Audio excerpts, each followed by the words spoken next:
Hello बच्चों, let's see this question. The question we have, which of the following is most basic? Means हमें A, B, C, D में बताना है कि कौन सा कंपाउंड मोर बेसिक है. तो की कंसेप्ट यहाँ पे लग जाएगा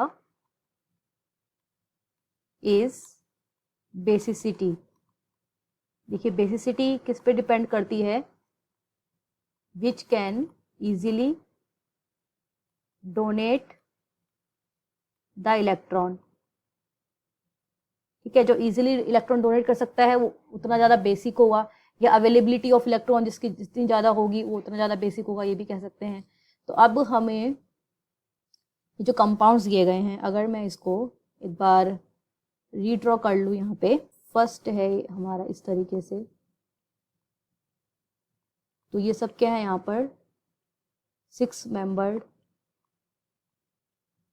रिंग है. यहाँ पे नाइट्रोजन है. ठीक है, तो अब डबल बॉन्ड लगा लेते हैं यहाँ पर हमारा. So here double bond, then here. ठीक है, फिर यहाँ पर है, देन यहाँ पे दूसरा स्ट्रक्चर बनाते हैं. यहाँ पे भी आपकी फ्यूज रिंग है. कितनी फ्यूज रिंग है? 3 फ्यूज रिंग है यहाँ पर भी. तो देखिए हमें ये सारे स्ट्रक्चर जो हैं सेम लग रहे हैं, बस पोजीशन ऑफ नाइट्रोजन क्या है यहाँ पे डिफरेंट है. इसको थोड़ा सा हम नीचे करके बना लेते हैं. ये कंपाउंड है, देन 6 मेंबर रिंग अगेन. फिर आपका यहाँ पे एक नाइट्रोजन, देन ये. ठीक है, अब यहाँ डबल बॉन्ड कैसे हैं? डबल बॉन्ड, यहाँ डबल बॉन्ड, देन आपका है डबल बॉन्ड यहाँ पे, देन इधर और ये इधर. और फोर्थ कंपाउंड भी हमारा है 6 मेंबर्ड रिंग. यहाँ पे नाइट्रोजन, देन ये. ठीक है, तो इसका नाम जो दिया हुआ है, ये ए कंपाउंड है, ये बी है, ये सी है और ये डी. अगर आप देखेंगे ये सारे के सारे जो कंपाउंड हमें दिए हुए हैं क्या हैं? एरोमेटिक है. अब क्यों है एरोमेटिक? अगर आप इनमें पाई बॉन्ड काउंट करेंगे 1 2 3 4 5 6 7 पाई बॉन्ड है.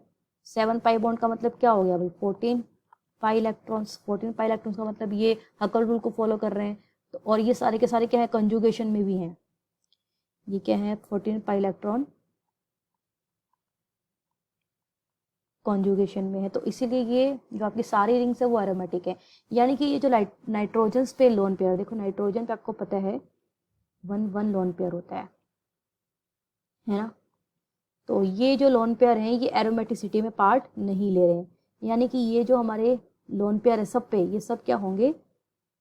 लोकलाइज्ड होंगे. ठीक है, लोकलाइज्ड है यानी कॉन्जुगेशन में पार्ट नहीं ले रहे हैं. तो अब देखिए यानी कि सब एक तरीके से इक्विवेलेंट स्ट्रक्चर हो गए, बस पोजीशन ऑफ नाइट्रोजन आपकी डिफरेंट है. अगर आप सी में देखेंगे, ये जो हमारा सी कंपाउंड है, इसमें अगर आप देखेंगे ये दोनों जो हैं ये आपके किस में है? ये क्लोज प्रोक्सिमिटी में है. क्लोज प्रोक्सिमिटी में है मतलब पास पास है. बाकी सबसे आप कंपेयर करें, यहाँ पे देखिए ए कंपाउंड में भी ये नाइट्रोजन आपस में कितने हैं? दूर है कंपैरेटिवली सी. यहाँ पे भी देखिए, और यहाँ पे भी ये आपस में दोनों कंपैरेटिवली एक दूसरे से दूर है. तो ये क्लोज प्रोक्सिमिटी में है. तो ये क्या कर सकते हैं? इजीली आपका क्या कर सकते हैं? किसी मेटल को जैसे Fe2+ को इसके साथ क्या कर सकते हैं? कोऑर्डिनेट बॉन्ड बना सकते हैं, या फिर इसको अपने लोन पेयर दोनों ही डोनेट कर सकते हैं. तो यहाँ पे ये बाइलेगेंट की तरह भी काम करेगा और बेसिक की तरह भी काम करेगा, है ना. तो हमारा सी जो होगा क्या होगा? ज़्यादा बेसिक होगा, मोस्ट बेसिक होगा. यहाँ पर हम किसके रिस्पेक्ट में बेसिसिटी देख रहे हैं कि नाइट्रोजन की पोजीशन जहाँ पर आपके पास पास है.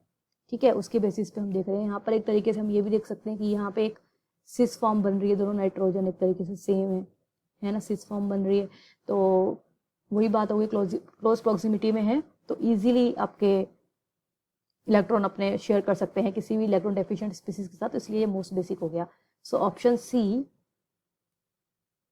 Is the right answer of this question. I hope you understood well. Best of luck.